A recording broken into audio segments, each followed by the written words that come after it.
శ్రీరామచంద్రాయ నమః. శ్రీ సీతారామాభ్యాం నమః. శ్రీమద్ వాల్మీకి రామాయణము అరణ్యకాండము 26వ సర్గము. శ్రీరాముడు దూషణుని అతని అనుయాయులైన రాక్షస యోధులను సంహరించుట. అంతట దూషణుడు తన సైనికులు శ్రీరాముని చేతిలో హతులగుచుండుట గమనించెను. పిమ్మట పరాక్రమశాలి యుద్ధరంగమన వెన్నుచూపనట్టి 5,000 మంది రాక్షస యోధులను యుద్ధము చేయుటకై ఆదేశించెను. వారు మిగుల వేగము గలవారు, భయంకరులు, శత్రువులకు లొంగనివారు.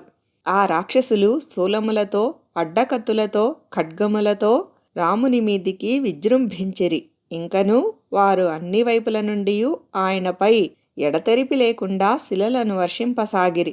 మహావృక్షములను విసరివేయుచుండిరి. శరములను పరంపరగా ప్రయోగించుచుండిరి. సంకుల సమరమున కుశలుడైన శ్రీరాముడు ప్రాణాంతకములైన ఆ శిలల వర్షములను, ఎడము లేకుండా వచ్చిపడుచున్న వృక్షములను తన తీవ్ర బాణములచే వమ్ముగావించెను. ఎంతటి వర్షమునకైనను చెలింపని వృషభము వలె శ్రీరాముడు రాక్షసుల శరవర్షమును నిగ్రహించుచూ ఏమాత్రము తొణకక వారిని వధించుటకై క్రుద్ధుడై చెలరేగెను.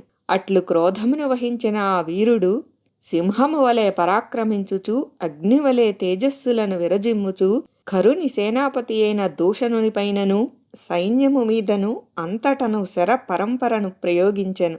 అంతటా శత్రువులను భంగపరచెడివాడును, కరుని సేనానాయకుడును అయిన దూషణుడు మిక్కిలి క్రుద్ధుడై పిడుగుల వంటి శరములను ఆ రాఘవునిపై వేసెను.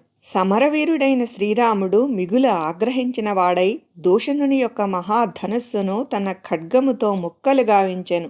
మరియు 4 బాణములతో వాని రథాశ్వములను 4 హతమార్చెను. శ్రీరాముడు ఆ విధముగా తన పదునైన బాణములచే ఆ రథాశ్వములను కూల్చివేసిన పిమ్మట ఒక అర్ధచంద్రాకార బాణముతో రథసారథి శిరస్సును ఖండించెను.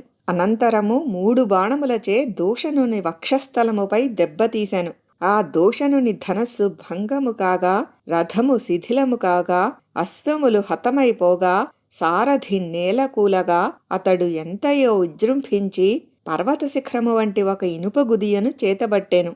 ఆ పరిఘము చూచెడు వారికి గగుర్పాటును కలిగించునదై ఉండెను. అది బంగారు రేకులతో చుట్టబడినది. దేవతల సైన్యమును కూడా మర్దించునది. అన్ని వైపులా వాడి అయిన ఇనుపమొండ్లతో ఒప్పుచున్నది. శత్రువుల వసతో అనగా క్రొవ్వుతో తడిసినది.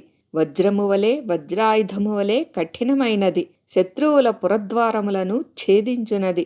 మహాసర్పము వలె శత్రువులకు భయమును కొల్పునది. అట్టి ఇనుపకట్ల గుదియను తీసుకొని మిగుల క్రూరుడైన ఆ దూషణుడు రణరంగమున రాముని మీదికి ఉరికెను.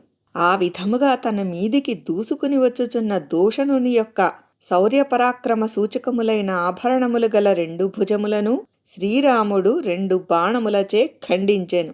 అంతట దూషణుని 2 హస్తములు తెగిపోగా అపరిమిత ప్రమాణములోనున్న ఇనుపకట్ల గుదియ రణరంగమున ఇంద్రధ్వజము వలె అతని చేతుల నుండి పడిపోయెను. 2 భుజములను ముక్కలు ముక్కలుగాగా ధీరుడైన ఆ దూషణుడు దంతములు విరిగిన మదపుటేనుగు వలె నేల కొరిగెను.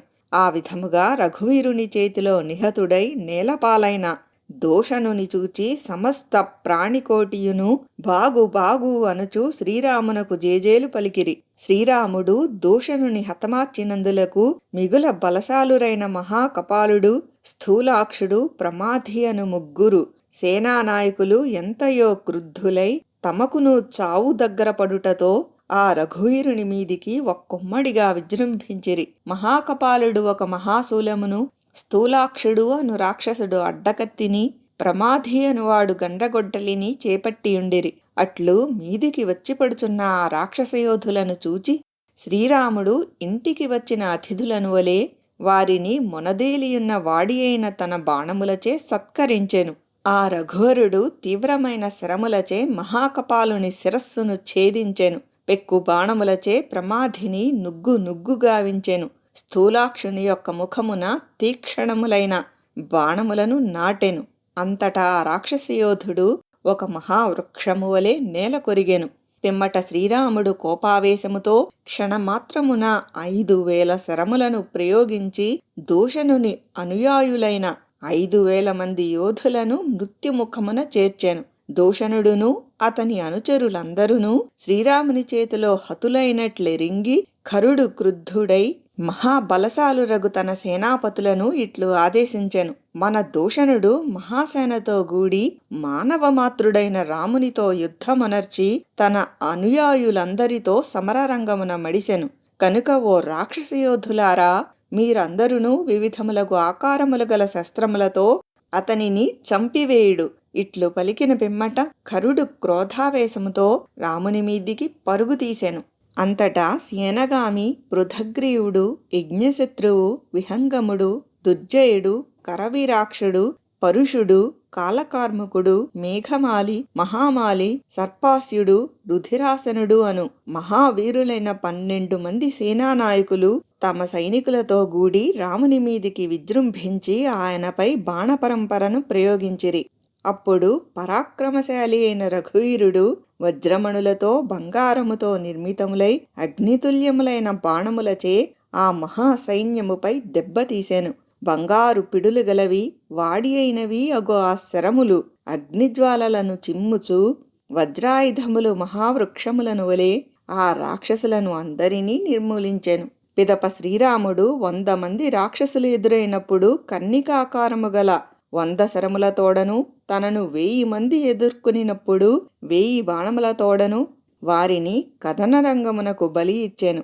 ఆ బాణముల దెబ్బకు వారి కరములును ఆభరణములును చిన్న భిన్నములాయెను. ధనుస్సులు తుత్తునీయులయ్యెను. ఆ నిశాచరులందరూ నెత్తురోడుచు నేలగూలిరి. రక్తసిక్తములైన ఆ రాక్షసుల కేశములు రణరంగమునందంతటను చెల్లా చెదురుగా పడియుండెను. అప్పుడు ఆ యుద్ధభూమి దర్భలతో వ్యాప్తమైన మహావేదికవలే ఒప్పారెను. కనురెప్ప పాటులో 1000 కొలది రాక్షసులు హతులు కాగా ఆ వనప్రదేశమంతయును మాంసఖండములతో రక్తపు బురదలతో నిండి మిగుల భీతి గొలుపుచు నరకతుల్యమై ఒప్పెను. ఎట్టి వాహనము లేని శ్రీరాముడు ఒక్కడే భయంకర కృత్యములను వనర్చునట్టి 14,000 మంది రాక్షసయోధులను అవలీలగా మట్టుపెట్టెను. సమరభూమియందు అడిగిడిన యోధులలో శత్రుసంహారకుడైన శ్రీరాముడు, మహారథుడైన కరుడు, త్రిశిర రాక్షసుడు మాత్రమే మిగిలియుండిరి. మిక్కిలి బలశాలురు, సామాన్యులకు లొంగనివారు, భయంకరాకారులు అయిన మిగిలిన రాక్షస వీరులు ఎల్లరునూ లక్ష్మణాగ్రజుడైన శ్రీరాముని చేతిలో హతులైరి. ఖరుడు చూచుచుండగనే మహాబలవంతులైన రాక్షస సైనికులందరూ మిగుల పరాక్రమశాలి అయిన శ్రీరాముని ధాటికి నేల కొరిగిరి. అప్పుడతడు ఒక మహారథమునెక్కి వజ్రపాణి అయిన ఇంద్రుని వలె ఒప్పుచూ శ్రీరామునితో యుద్ధమునకు తలపడెను. వాల్మీకి మహర్షి విరచితమై ఆదికావ్యమైన శ్రీమద్ రామాయణమునందలి అరణ్యకాండమునందు ఇది 26వ సర్గము.